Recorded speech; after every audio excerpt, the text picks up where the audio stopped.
Eu, porém, esperarei no Senhor. Esperei no Deus da minha salvação. O meu Deus me ouvirá. Quem crê que Deus ouviu a sua oração? Quem crê que Deus está vendo, está ouvindo, está em movimento? Porque quando Deus escuta, Ele se levanta, Ele não fica parado. Quando Ele escuta o clamor de um crente, irmão, Ele se levanta logo para agir. Ele parecia louvado, Deus ouviu, escutou e mandou logo o anjo lá. Deus é Deus de providência. Vamos olhar por esta palavra. Maravilhoso, soberano Deus, supremo Criador dos céus e da terra. Eis aqui a tua palavra. Palavra inerrante, fiel e verdadeira. Palavra que não volta vazia, mas prospera naquilo para que foi enviada. Eis aí a tua igreja, Senhor. Mais uma vez sendo ataviada para o grande encontro. Deus amado, que possamos, Senhor, receber esta palavra, compreender e levar nas tábuas do nosso coração, sabendo que quando clamamos a Ti, o Senhor escuta.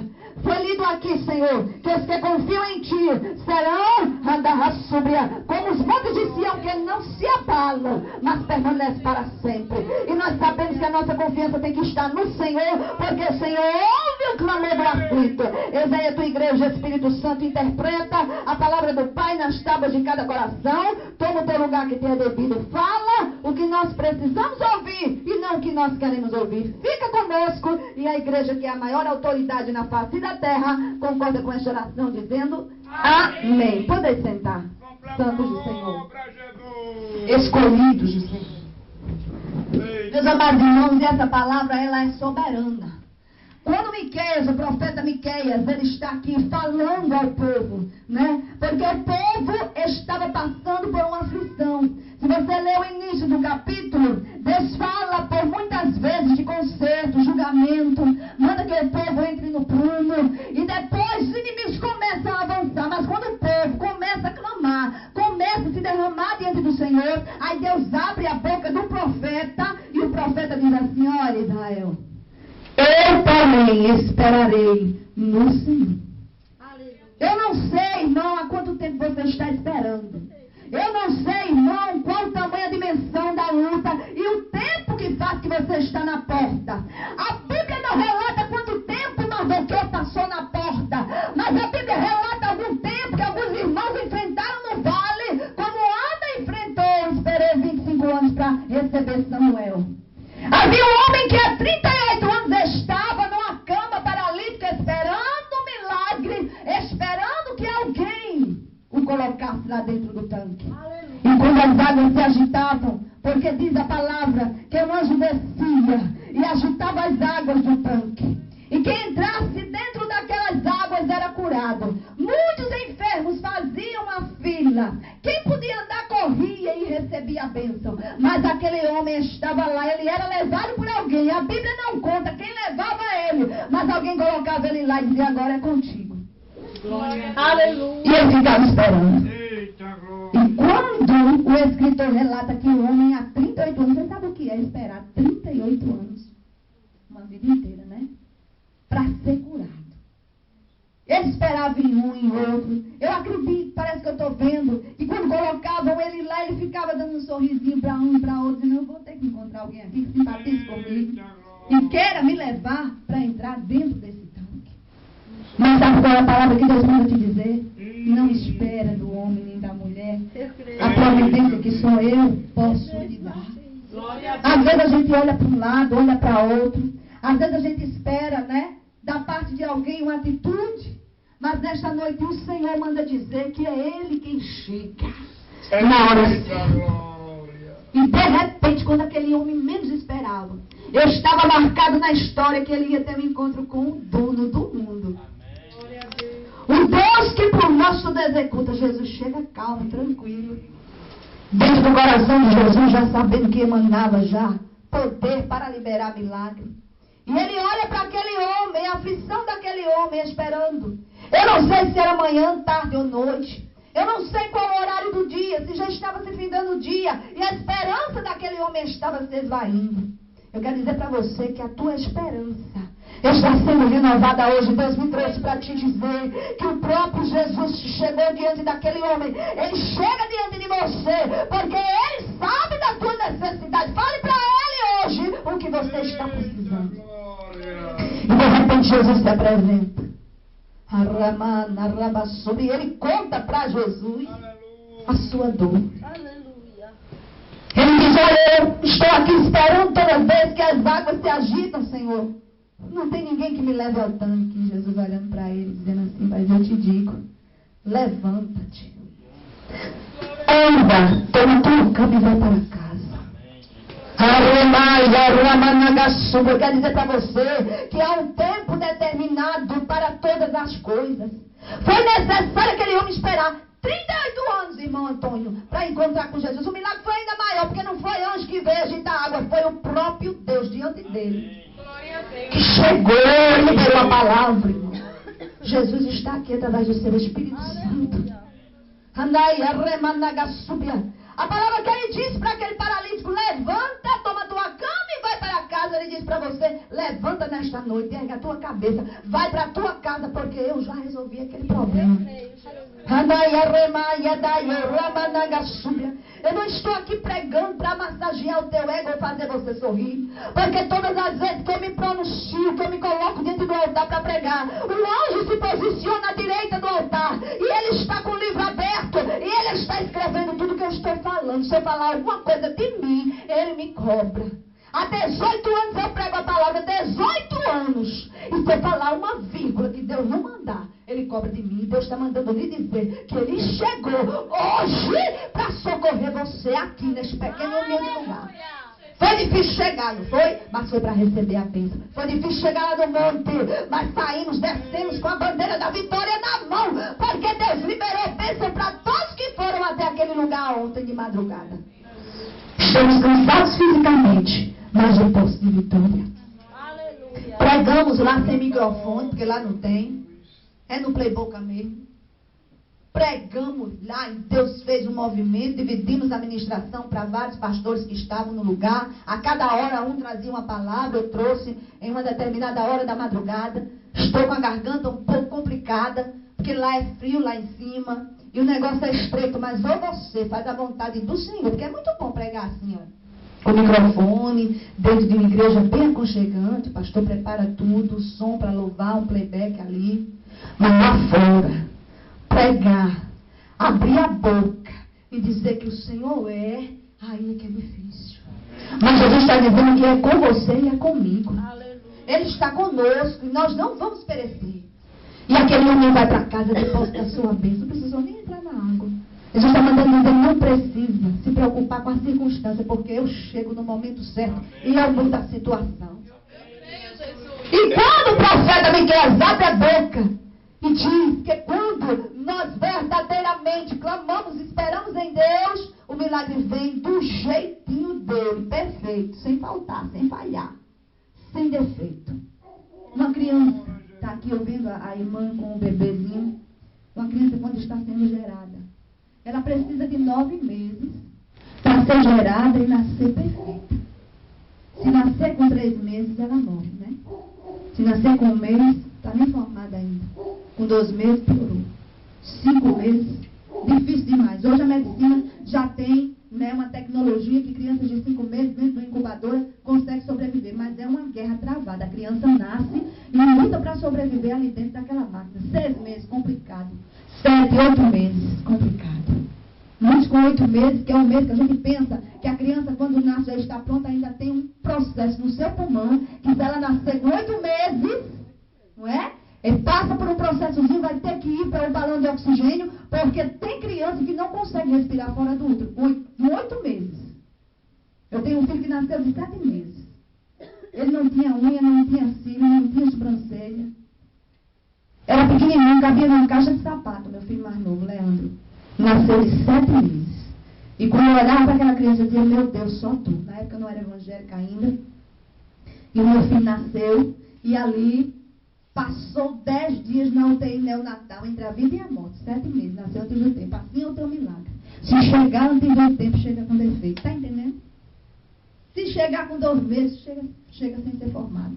Aí você vai ter que pagar o preço para que o milagre venha acontecer. E muitos são abortados na metade do caminho. Então, se não chegou ainda, porque está sendo gerado, Deus está preparando tudo para você receber. Agora eu queria ouvir o glória da igreja, porque diz lá no livro de Atos que poucos crentes, 120 fizeram tanto barulho dentro de uma casa que a cidade toda chegou para ver pensando o que é aquilo.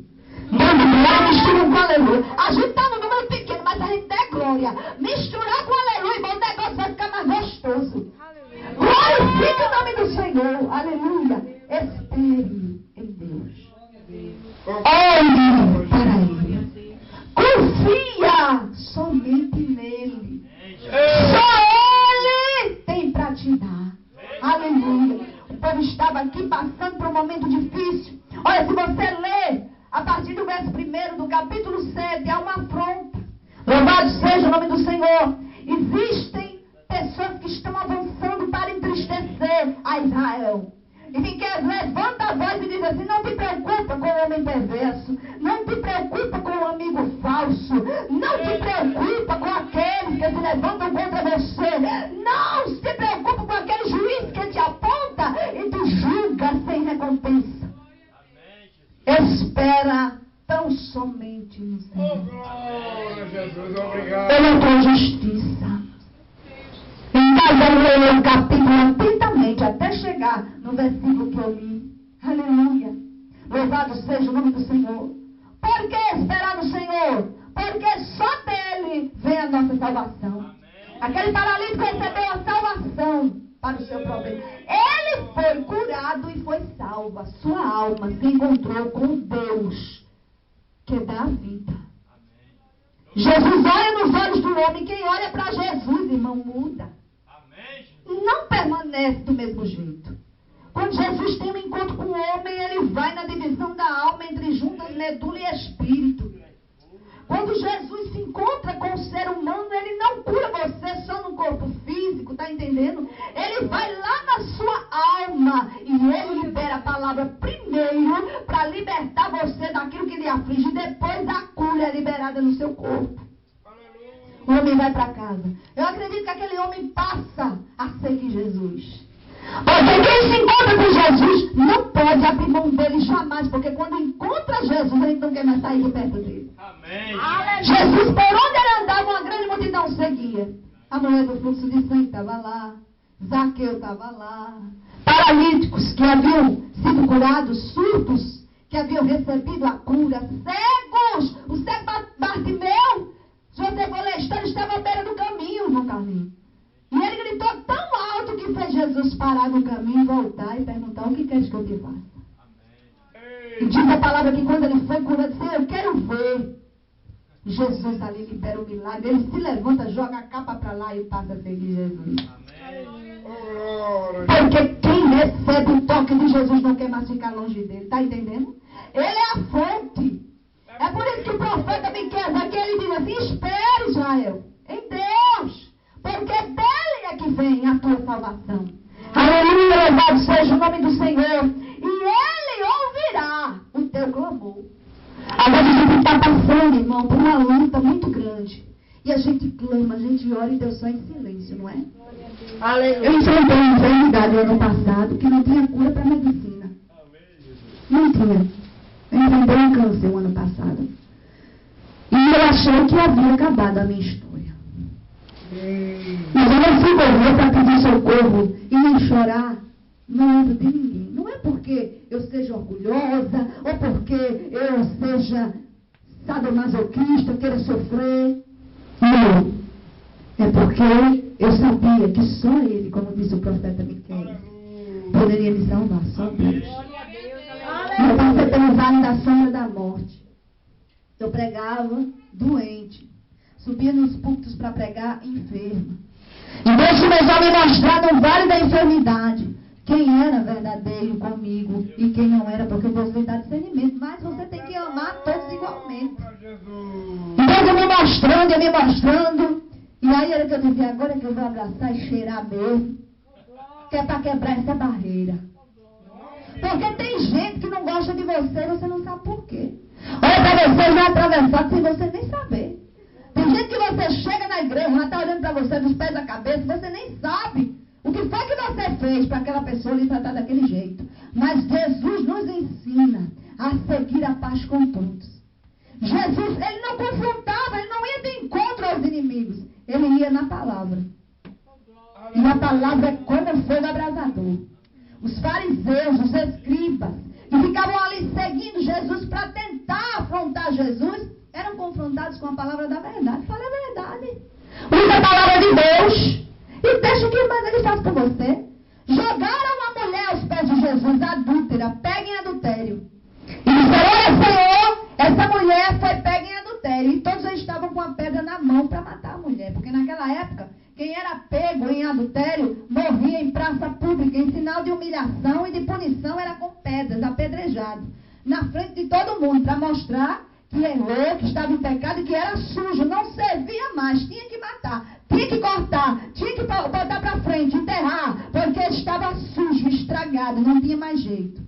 E aquela mulher colocada diante de Jesus, e quando ela se prostra, Jesus, com muita propriedade, porque eu amo demais esse Deus, viu? Oh, glória. Ele não foi de encontro a ninguém, ele só escreveu na areia e disse assim: ela pecou, não foi? Foi, Senhor. Então, quem não tiver pecado, atira a primeira pedra. Aleluia. Psicólogo de primeira, Jesus. Ele já tinha lido já a mente daqueles homens.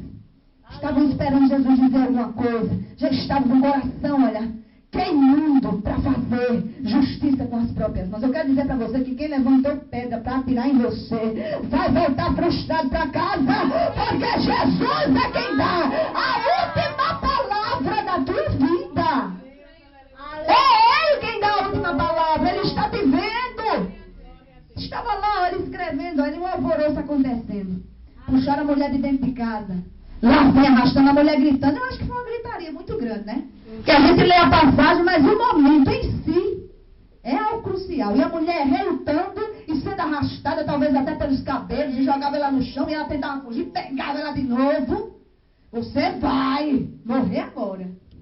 Eu quero dizer que quem disse que você ia morrer, vai ver Jesus liberar a palavra de vida e você vai para casa hoje de posse de vitória. Eu creio, Jesus. Aí eles começam a sentir o peso da palavra. Quando Jesus diz assim: quem não tiver pecado, atira a primeira pedra. Quem foi que julgou você? Quem apontou você? Quem foi, hein? Quem foi? Quem foi que disse que você não tinha mais solução, que você estava estragado, que não tinha mais jeito, que tinha que ser exterminado, cortado da lista? Quem foi que disse? Essa mulher é mentirosa, irmão. Jesus está dizendo: eu estou aqui. Não há um justo sequer na face da terra. Não há nenhum.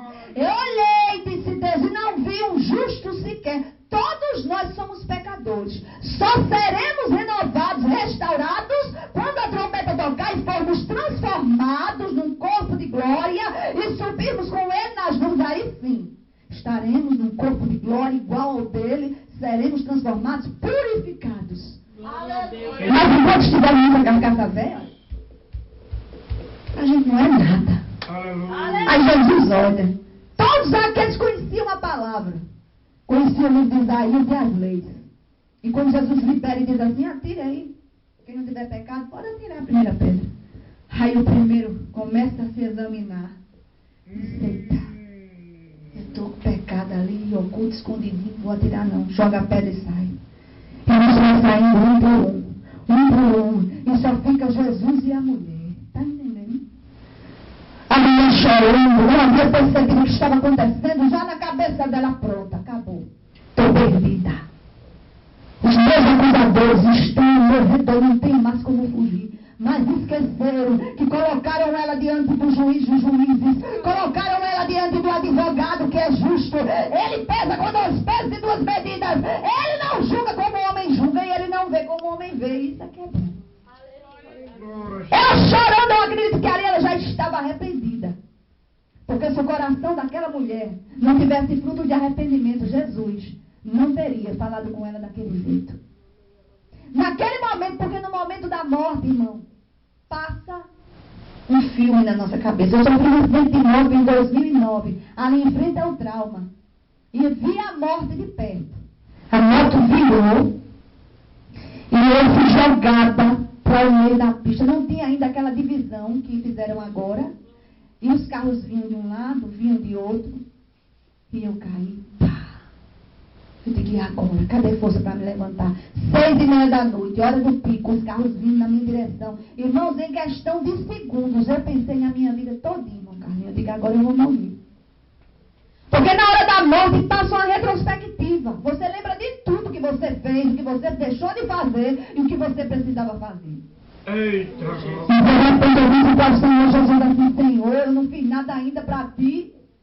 Se tu me der mais uma chance, eu prometo a ti. Eu já prego a tua palavra. Mas se o Senhor me der mais uma chance, me tirar dessa situação, eu vou fazer a tua vontade em qualquer circunstância. Esse aqui me envia.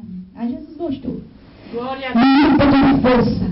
O braço de Deus me levantou, porque na hora que eu caí, eu fiquei tonta. Eu não tinha equilíbrio, eu não tinha como me levantar daquele chão.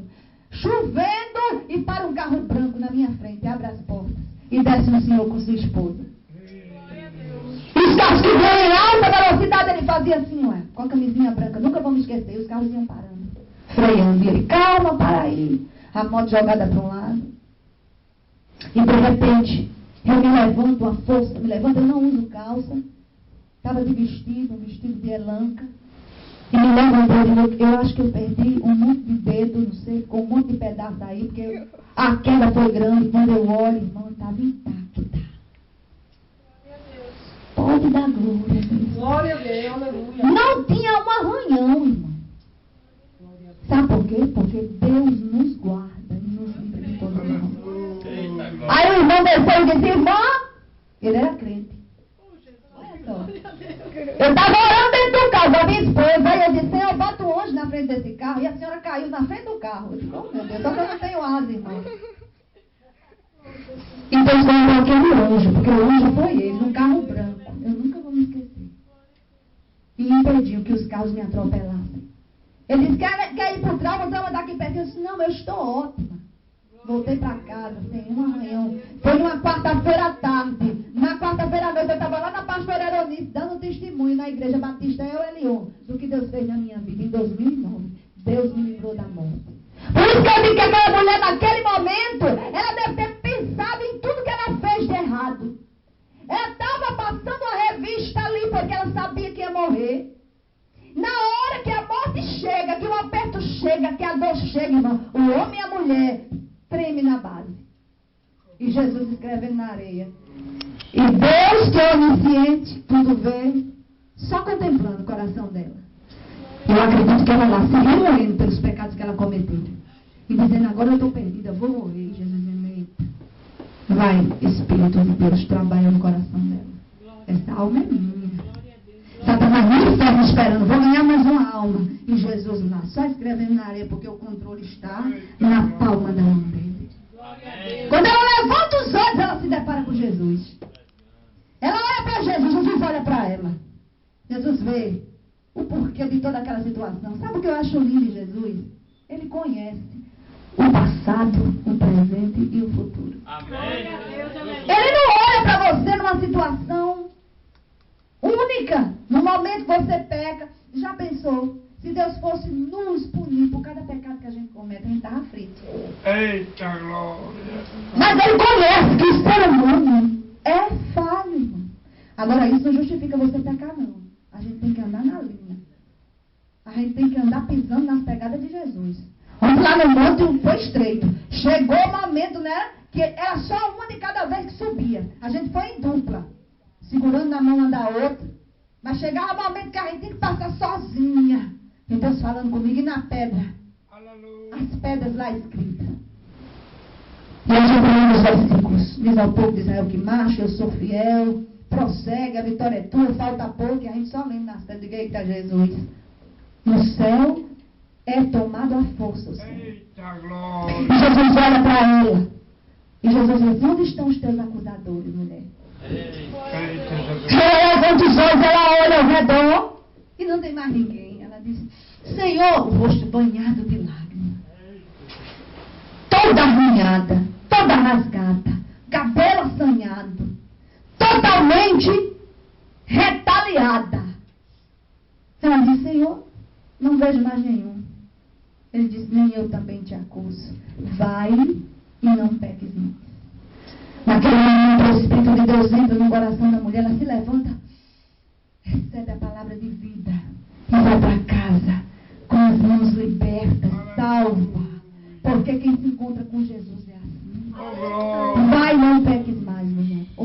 muda de vida hoje, porque hoje foi a tua última oportunidade. Está entendendo?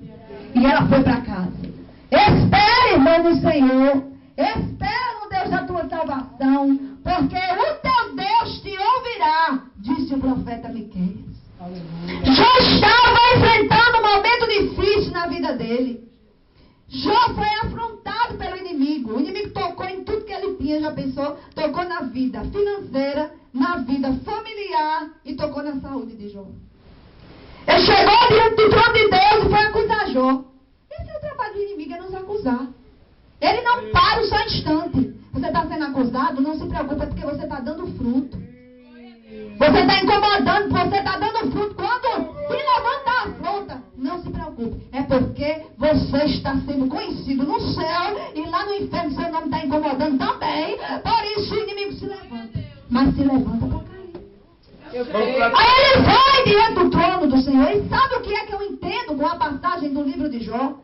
É que Jó, ele era um homem temente a Deus, reto, íntegro. Ele oferecia sacrifício ao Senhor até, irmão, quando os filhos de Jó faziam banquetes, após a festividade que eles faziam, se reuniam com os irmãos para banquetear-se, Jó ia pedir perdão a Deus se os filhos tivessem cometido algum pecado. Isso Satanás ao redor, eu imagino, observando Jó, como ele observa a mim e a você. Ele tentou de tudo para tocar em Jó e não conseguiu. Até que ele chega diante do trono de Deus. Deus já vendo tudo.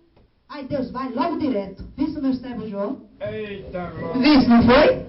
Tudo isso. Porque eu estava aqui contemplando a tua agonia em querer tocar no meu servo Jó. Mas tu viste como ele é? Ele é um homem reto. Um homem que teme ao meu nome. Aí Satanás chouriça e começa a tentar procurar uma brecha para acusar Jó. E ele só toca em Jó porque Deus permitiu que ele tocasse. Isso nos faz entender que o inimigo não pode nos tocar de qualquer jeito.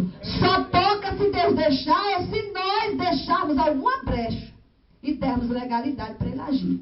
Mas se nós estivermos certinhos com Deus, ele não toca não. Mas irmão, mas está tocando, está fazendo, é porque essa situação vai ser favorável a você. Eu não sei o porquê que está acontecendo bem da volta na tua vida, mas eu só sei de uma coisa, que o final vai ser vitória. Se Deus está no controle da situação, vai ser vitória. Aí Deus libera e deixa Satanás tocar em tudo que ele tem, menos na alma dele. Satanás toca em tudo, até na saúde de Jó. E conta a história que mesmo assim, Jó reconhece a soberania do Senhor. E no capítulo 42, há uma mudança. Deus transforma a vida de Jó e muda o seu cativeiro, porque ele permaneceu fiel, mesmo na dor. Então eu quero dizer para você que mesmo que a circunstância diga não, espere em Deus. Aleluia. Confie em Deus. Ele é a tua salvação. Irmão, se Ele é a tua salvação, não vai faltar, não vai falhar. A providência vai chegar de todo jeito, irmão. Entenda nesta noite que Ele está ouvindo a tua oração. Ele me ouvirá, disse o profeta. Ele está escutando. Isaías 59, verso 1 diz que Deus não está com os olhos agravados para não ver, e nem os ouvidos agravados para não ouvir, e nem com as mãos encolhidas para não poder salvar. Em outras palavras, Deus diz que não está com os ouvidos tapados para não ouvir a tua oração. Se Ele não está com os ouvidos agravados, Ele está vendo, Ele está ouvindo, Ele está atento.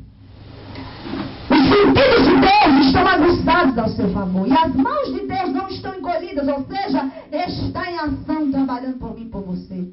Eu que os meus ouvidos não estão agravados para não poder ouvir, nem as mãos encolhidas para não poder salvar. Deus ouve a oração da sua igreja. Amém? Nesta noite, leve a sua resposta e saiba que assim como aquele homem que esperou há 38 anos, ele encontrou-se com Jesus, ele levou a sua vitória, a sua cura e a sua salvação. Aquela mulher que estava em pecado, que para a sociedade ela não tinha valor nenhum, para a sociedade ela não tinha nenhum valor, era escanteada, era uma adúltera, não servia mais para nada, mas para Jesus servia. A alma dela tinha valor. Foi para isso que ele veio ao mundo. Foi para derramar o seu sangue puro por mim e por você, que somos pecadores e não merecemos. Mas é um favor imerecido. A entrega de Jesus na cruz é a graça de Deus que está sobre nós. E ele libera a salvação, a mulher vai e começa uma nova etapa da vida dela. Zaqueu sobe na árvore para ver Jesus melhor. E Jesus vê Zaqueu primeiro. E diz, desce Zaqueu, porque eu vou pousar na tua casa. Jesus está entrando na minha e na tua casa. E vai mudar toda a situação. Se coloca de pé. Em nome de Jesus. Ele é a tua salvação. Ele ouviu a tua oração. Espera mais um pouco. É só mais um pouco. Só um pouquinho e vai acontecer um milagre. Espera mais um pouquinho de tempo e vai acontecer um milagre. Você vai para Bahia hoje de posse de milagre. Você vai para Tibiri de posse de milagre. Amém? Você vai para casa hoje de posse de milagre. Porque a palavra profética hoje é: espera em Deus. Glória a Deus, E Ele te salvará, Ele te ouvirá, Ele não te deixará confundir. Vou louvar mais um hino e a gente encerra. Amém?